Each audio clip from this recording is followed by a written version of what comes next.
Vamos con la segunda parte del tema, la evolución de la tabla periódica, ¿vale? La tabla periódica surge como una necesidad de organizar y sistematizar las propiedades de los elementos que se iban descubriendo, ¿vale? Se fue viendo que muchos elementos químicos tenían propiedades tanto físicas como químicas parecidas y entonces, bueno, pues se empezó a estudiar cómo organizarlos. Para 1800 había unos 31 elementos identificados y para 1865 pues se había duplicado, ¿vale? El número de elementos que se habían identificado. Hoy en día la tabla periódica consta de 120 elementos distintos. En el tema tenéis varios antecedentes de la tabla periódica, varias personas, tal vez el más relevante, más conocido es Dmitri Mendeleev, ¿vale? que ordenó por masas atómicas, por su peso, por el peso de los elementos, los distintos elementos que se conocían hasta la fecha, ¿vale? Hizo contribuciones muy importantes, es muy conocido. Realmente la tabla periódica actual está ordenada según el criterio que estableció Henry Moseley, ¿vale? En este caso, el ordenar a los elementos no se hace por masa atómica, sino que la mayor contribución que tiene es que se ordenó según el número atómico. Se pudo ver y se ha comprobado que las propiedades de los elementos varían en función del número atómico. Y entonces de esta manera se ordenó la tabla periódica tal y como la conocemos actualmente. Sabéis que en la tabla periódica aparecen los símbolos de cada uno de los elementos. ¿Vale? Los elementos los símbolos de los elementos. En la tabla periódica vienen unos cuadraditos donde tenemos el símbolo del elemento. Normalmente viene escrito el nombre del elemento, ¿vale? En este caso plata. Viene el número atómico, ya sabéis que es el número de protones, que es lo que caracteriza el elemento del que estamos hablando y además la posición en la tabla periódica. Y luego viene la masa atómica. Esto sería Z, el número atómico, y A, la masa atómica. Hay una relación directa entre la ubicación que tienen los elementos en la tabla periódica con la configuración electrónica del último orbital ocupado por electrones, por los electrones que decíamos de la capa de valencia. Así, por tanto, la tabla periódica se clasifica en 4 grandes bloques.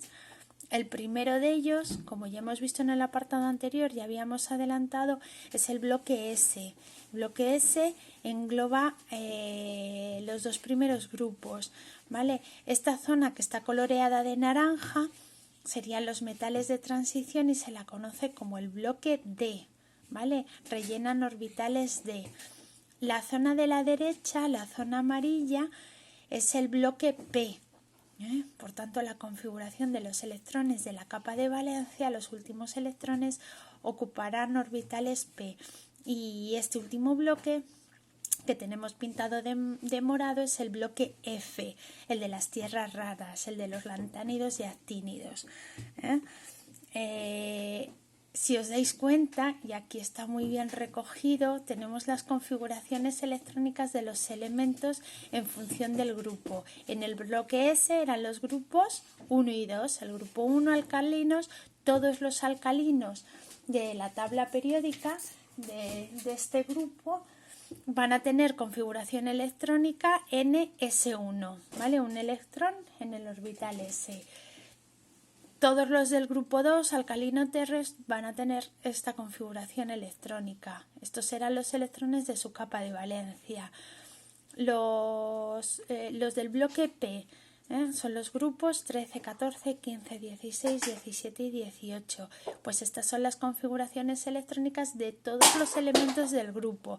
Irá variando N conforme vayamos bajando en la tabla periódica, pero todos serán los del grupo 13, S2, P1, grupo 14, S2, P2. Como si vais viendo, vamos aumentando un electrón hasta que llegamos a las de los gases nobles que tienen configuración de capa completa.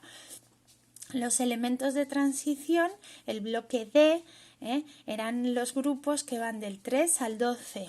Si recordáis, ¿vale? Estos 10 elementos son los 10 electrones que completan el orbital D.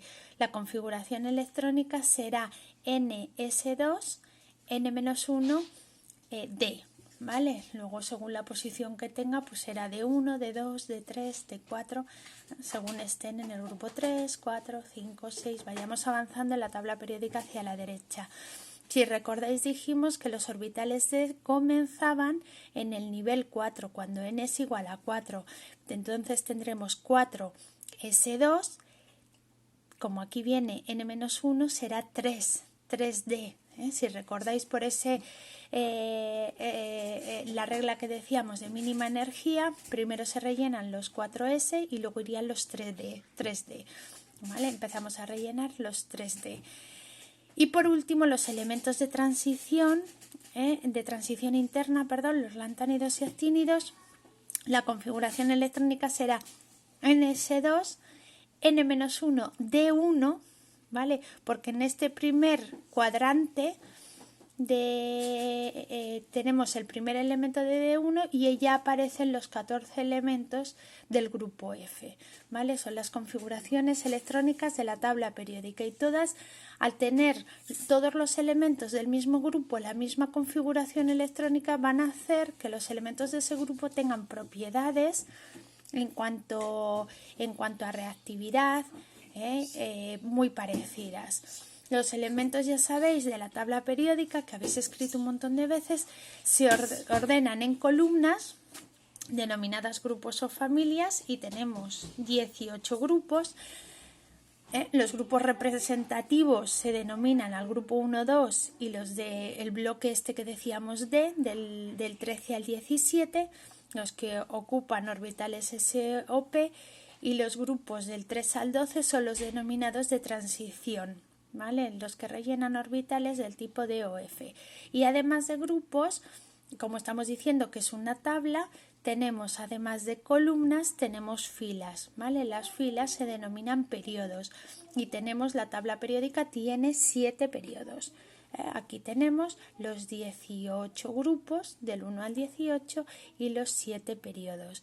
Hemos visto las configuraciones electrónicas atendiendo al grupo al que pertenezcan los elementos, y si nos fijamos en los periodos, pues el periodo primero tiene configuración 1s, solo entran 2 electrones, el electrón del hidrógeno y 2 electrones que tiene el helio. El grupo 2, 2s, 2p, ¿vale? El grupo 3, 3s, 3p.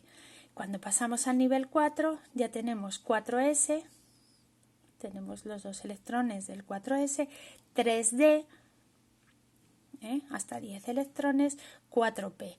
Y así iríamos rellenando. Tienen la configuración electrónica característica según la ubicación que tengan en la tabla periódica. Se conocen 109 elementos de la tabla periódica, 109 elementos naturales, de los cuales prácticamente en formulación utilizamos unos 50, que son los que aparecen con mayor frecuencia en la naturaleza, y hoy en día, ya os decía, hay 120, la tabla se constituye por 120 elementos. Lo que pasa es que estos últimos son elementos fabricados de manera sintética en el laboratorio. La clasificación general de la tabla periódica se hace entre metales y no metales. Aquí tenemos la escalera que los diferencia. Todo este lado serían los no metales y de la escalera hacia la izquierda los metales. Aunque aquí tenemos aluminio, galio, germanio, indio, antimonio, bismuto, polonio, son elementos que se denominan semimetales o metaloides, ¿vale? Porque tienen características, propiedades un poco intermedias. Según el tipo de elementos que tengamos a un lado u otro, pues también, que esto se ve también mucho en el tema siguiente, pues se caracterizan por tener unas propiedades u otras.